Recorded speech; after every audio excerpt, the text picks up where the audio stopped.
હમણાં એક ક્લાયન્ટ આવ્યા અને હસબન્ડ એન્ડ વાઈફ મને કીધું કે વી આર પ્રેગ્નન્ટ ડૉક્ટર. મેં કીધું કોંગ્રેચ્યુલેશન્સ.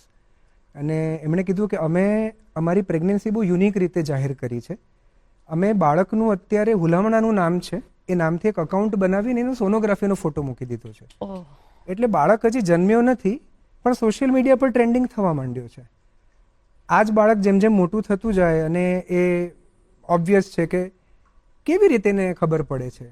તમે ક્યારેક વિચાર કર્યો છે કે પેરેન્ટ્સ પોતે જ પોતાના ફ્રસ્ટ્રેશનમાં રીલ્સને સ્ક્રોલ કરતા હોય બાળકની સામે, યુટ્યુબના શોર્ટ્સને સ્ક્રોલ કરતા હોય, વોટ્સએપ ઉપર કોઈક થયેલી વાતનો ઝઘડો એનો ક્લેશ ઘરમાં લઈને આવતા હોય.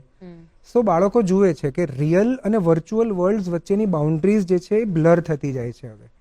સો નાવ આપણને ખબર નથી પડી રહી કે કઈ વસ્તુ ફિઝિકલ વર્લ્ડમાં પ્રેઝન્ટ છે અને કઈ વસ્તુ વર્ચ્યુઅલ વર્લ્ડમાં પ્રેઝન્ટ છે. ઇવોલ્યુશનની દ્રષ્ટિએ જોઈએ તો હ્યુમન્સ એટલે કે માણસો એ અટેન્શન સીકર્સ છે. આપણા પૂર્વજો પણ અટેન્શન સીકર હતા. એટલે જો એક કબીલાના માણસને સરખું અટેન્શન ના મળ્યું તો પોતાના કબીલાને લઈ અને સામે નન પૂરો કરી નાખતા હતા. અને એ પૂરો કર્યું એના કારણે 10 કબીલામાં ખબર પડે કે આ તાકતવર છે એટલે એનો ખોફ થતો હતો. હવે અટેન્શન સિકિંગ તો આપણામાં રહી ગયું પણ વાયોલેન્સ તો કરી શકાય એમ છે નહીં હવે. તો અટેન્શન સિકિંગ વધતું ગયું. એ ઓલવેઝ હતું સમાજમાં. લોકોનું અટેન્શન, વેલિડેશન, એમનું ધ્યાન કેવી રીતે ખેંચવું એના માટે માણસ ભૂખ્યો ઓલવેઝ હતો.